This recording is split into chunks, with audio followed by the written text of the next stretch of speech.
ओम शांति।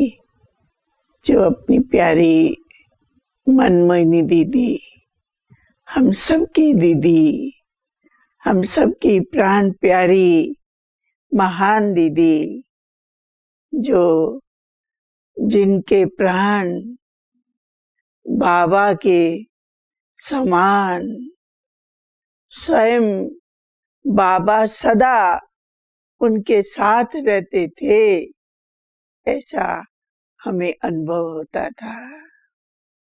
बड़ी दीदी के भी हम बहुत बहुत नजदीक रही, क्योंकि हमारा जन्म लौकिक रीति कहे या अलौकिक रीति कहे, अमृतसर पंजाब में चंद्रमणि दादी के द्वारा हुआ। तो शुरू से ही सभी दादियों के हम नजदीक रही, ये हमारा एक भाग्य है। बड़ी दीदी बाबा के सिवाय उनके मुख से कुछ निकलता नहीं था। एक बार प्रदर्शनी थी दिल्ली में, दीदी ने बुलाया हमको, चंद्रमणि दीदी ने भेजा। दीदी अपनी धोती से टेप पोंछ रही थी, तब टेप चलती थी बाबा की मुरली। तो मैंने कहा, क्योंकि नजदीक का संबंध था दीदी से भी, मैंने कहा दीदी धोती से आप पोंछ रहे हैं, मशीन है तो धूल लग जाएगी, धोती मैली हो जाएगी, अभी तो प्रदर्शनी सारा दिन है। तो दीदी बोलती है, राज तेरे को क्या पता इसमें कौन है, ये टेप में बाबा की मुरली है, बाबा है, बाबा है। तो दीदी पहुंचती रही। तो हमें ऐसा उस समय का उस दीदी से अनुभव है। दीदी जब भी क्लास कराती थी, सब के सब उसी समय संपन्न संपूर्णता का अनुभव करते थे। आज दीदी का क्लास है, हाँ, आज दीदी की मीटिंग है, हाँ, उसमें दीदी आएगी। इसलिए ऐसी अपनी दिल्ली वालों को विशेष पालना मिली। दिल्ली वालों की विशेष अपनी दीदी मम्मा जब मधुबन में थी बाबा के साथ, तो बड़ी दीदी अपनी दिल्ली में थी। इसलिए उस समय भी दीदी ने सर्व को सेवा करने सिखाया। कैसे सिखाया, हमें आज भी याद आता है। दिन के टाइम माताओं का ग्रुप दीदी बना देती थी, 4-4 माताओं को हर रोज सेवा के लिए घर घर में जाना है, तो 2 का ग्रुप बना देती थी।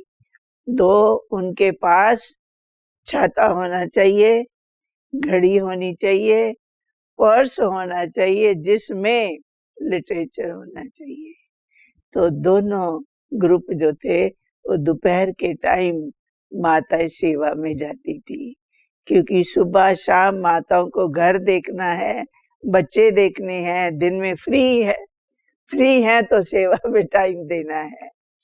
और कोई कोई के छोटे बच्चे होते थे तो आपस में माता बच्चा रख लेती थी, ला कृष्णा बहन अपना बच्चा तू मेरे को दे जाना, मैं उसको देखेंगी 2 घंटा, आप सेवा करके आओ, मैं तो नहीं जा सकती। ऐसे ऐसे प्यारी दीदी ने युक्तियों से किस प्रकार सर्व को सेवा, तो हमारी दिल्ली बहुत बहुत सेवा में नंबर 1 आगे किना की बाबा की राजधानी थी उस समय भी। इसलिए बड़ी दीदी याद है उनके हमारे पास पटना में आई, तो दीदी को करेले का पानी पीती थी। करेला का पानी निकाल के तो दीदी को सवेरे सवेरे हम लोग देते थे। तो मैं देखती रही, दीदी करेले का पानी पी गई, तो मुख जो था दीदी का वो वैसे का वैसा ही रहा, हर्षित रहा, ठीक रहा। करेले का पानी इतना कड़वा, तुरंत पीने के बाद मैंने पूछा, दीदी कि करेले का पानी आपको कड़वा नहीं लगा? तो हंस के दीदी ने बोला, क्यों नहीं कड़वा लगा, कड़वा तो है ही है, लेकिन बाबा भी पीते हैं। तो बाबा का मैं चेहरा देखती हूँ, बाबा का चेहरा बदलता नहीं है, तो मैं भी बाबा से सीखी हूँ। देखो, मैं भी बाबा से सीखी हूँ, इसलिए मैं भी अपना चेहरा बदली नहीं करती। इसलिए कुछ भी हो, कैसे भी खाने का मिले, जैसे भी मिले, चेहरा बदली नहीं करना है। ऐसी हमारी प्यारी दीदी के साथ भी बहुत बहुत नजदीक का संबंध रहा। फिर एक बार हम पटना से दीदी को यहाँ लेकर के भी आई। यहाँ भी दीदी ने बहुत बहुत सबको बहलाया। यहाँ भी दीदी 5-6 दिन नेपाल में भी रह के गई। फिर दीदी एक बार दार्जिलिंग में आई। जब दार्जिलिंग में आई तो दार्जिलिंग का भी शुरू शुरू में हमने म्यूजियम बनाया हुआ था। तो वहाँ सुदर्शन बहन थी, तो हमको जाना ही था, हम भी गई। दीदी को तब हमने वहाँ नीचे से ट्रेन से उतारा, सिलीगुड़ी से, दिल्ली से आई दीदी। सिलीगुड़ी से जब उतारा तो रात को हमें वहाँ सिलीगुड़ी में रहना था। अपने भाई का घर था बहुत अच्छा, तो दीदी को रहना था, हम सबको ऊपर जाना था तैयारी करने के लिए। तो दीदी ने मुझे बुला करके कहा, राज सुना है आप ऊपर जाएंगी? मैंने कहा हाँ दीदी, ऊपर की भी तैयारी करनी है, इसलिए अभी आपको यहाँ ठीक ठाक सब हो गया, अभी मैं ऊपर जाएंगी।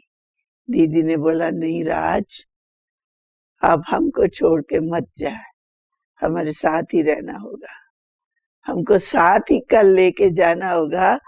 ऐसे ऐसे मुझे अभी कोई कोई बातें याद आती हैं। इतना बोला, आपका रेख देख करना, रखना करना, तो आप हमको छोड़ो मत।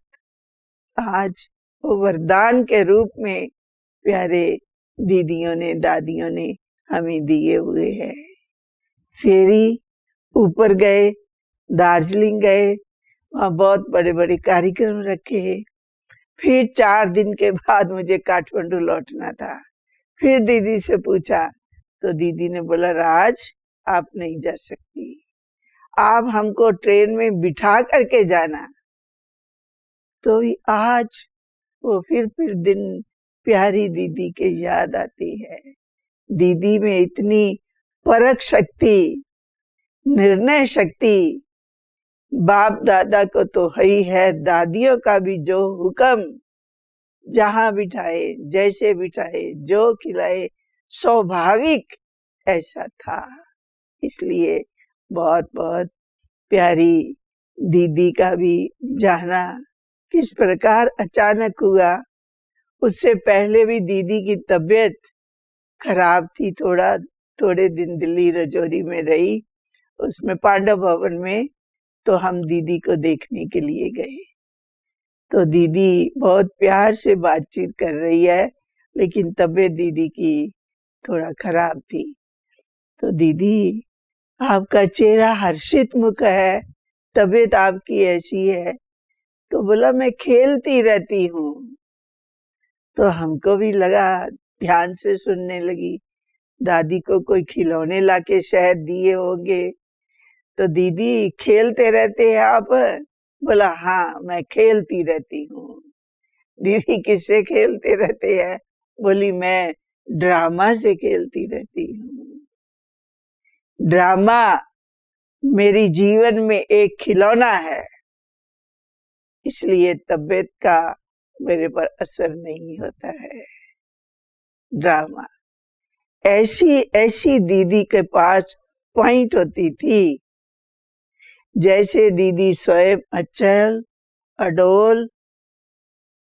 इसी प्रकार बड़ी दीदी से बहुत कुछ पाया, सीखा। फिर तो दादी जब भी बॉम्बे में पुराना शरीर छोड़ चली गई, उससे पहले भी हम मधुबन जब जाते थे तो सब टीचरों को दीदी खिलाती थी। कुर्सियां रखना, रख करके सबको दौड़ाना, घंटी बजाना, थाली बजाना, और दीदी ने हंसते रहना, देखते रहना जब तक कोई गिरे नहीं। और जब कोई मोटी बहन गिरती थी तो दीदी खूब हंसती थी, खूब हंसाती थी। दीदी के मन में रहता था कोई मोटी बहन गिरे तो दीदी खुश हो जाए। इतना दीदी सबको प्यार करती थी।